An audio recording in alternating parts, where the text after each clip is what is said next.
Tekam part 2 में subject असूले पेनकारी पढ़ेंगे। तो सबसे पहले हमें पता होना चाहिए कि असूले पेनकारी क्या है। मीन्स के बैंकिंग, हमने बैंकिंग के बारे में पढ़ना है कि बैंक क्या है। सबसे पहले हमें पता होना चाहिए कि बैंक क्या है। लफ्ज़ बैंक कहाँ से लिया गया है।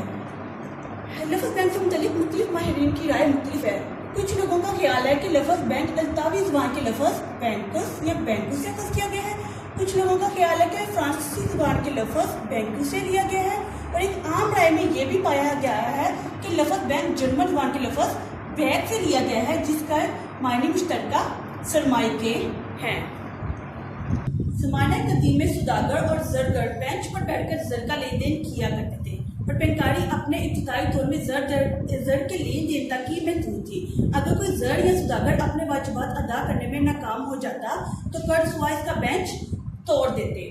इस तरह लफ्ज़ बैंक मीन्स दिवालिया कर दिया गया। जब जर्मन का इटली पर कब्जा हुआ तो लफ्ज़ बैंकों में तब्दील हो गया।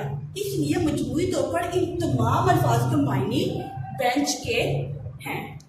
अभी हमने देखा कि लफ्ज़ बैंक के बारे में हमने पढ़ा कि लफ्ज़ बैंक हमने अखज़ कहाँ से किया था, कि इन तमाम अल्फाज को मिलाकर जो हमने फाइंड किया था कि हमारे पास बैंक, बैग या मुश्तरका सरमाया बेंच, उसके बारे में हमने तमाम चीज़ें डिटेल से देखी थी कि ये कहाँ से अखज़ किया गया। अब हम इसकी बैंक की जामिया तारीफ देखेंगे कि इसकी तारीफ क्या है, क्या डेफिनेशन है बैंक की, इसका क्या रोल है।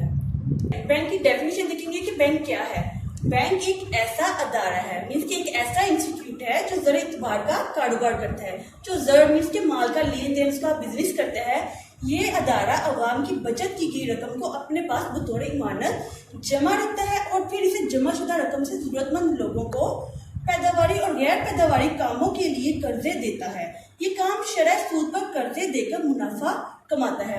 अब देखिए इसमें हमने क्या देखा कि बैंक एक ऐसा अदारा, एक ऐसा इंस्टीट्यूट है जो ज़र इतबार का लेन देन करता है या बिजनेस करता है। ये अदारा, ये इंस्टीट्यूट अवाम की बचत की गई रकम मीन्स के जो लोग सेविंग करते हैं वो बैंक के पास उसको बतौर इमारत अपनी सेविंग को लिखवा देते हैं।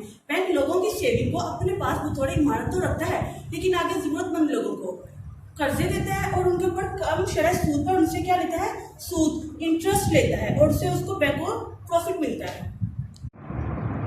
स्टूडेंट्स, पहले हमने देखा था कि बैंक, ठीक है, हमने बैंक की डेफिनेशन देख ली। अब हम इसकी खुसूसियत देखेंगे कि बैंक में क्या खुसूसियत होती है। एक बैंक की मुदरजा खुसूसियात होती हैं।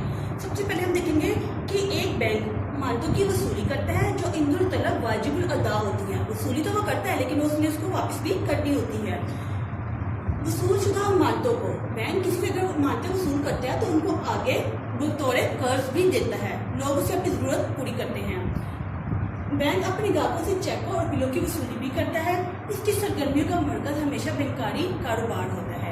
ऐसे अदारे के तौर पर जाहिर करने के लिए लफ्ज़ बैंक या बैंकार इस्तेमाल किया जाता है कि एक बैंक में इतनी खुसूसियत हैं, उस अदारे का मकसद क्या है, कि उसके अंदर क्या क्या खुसूसियत है, लोगों के लिए क्या क्या उसमें फैसिलिटीज़ वगैरह पाई जाती है।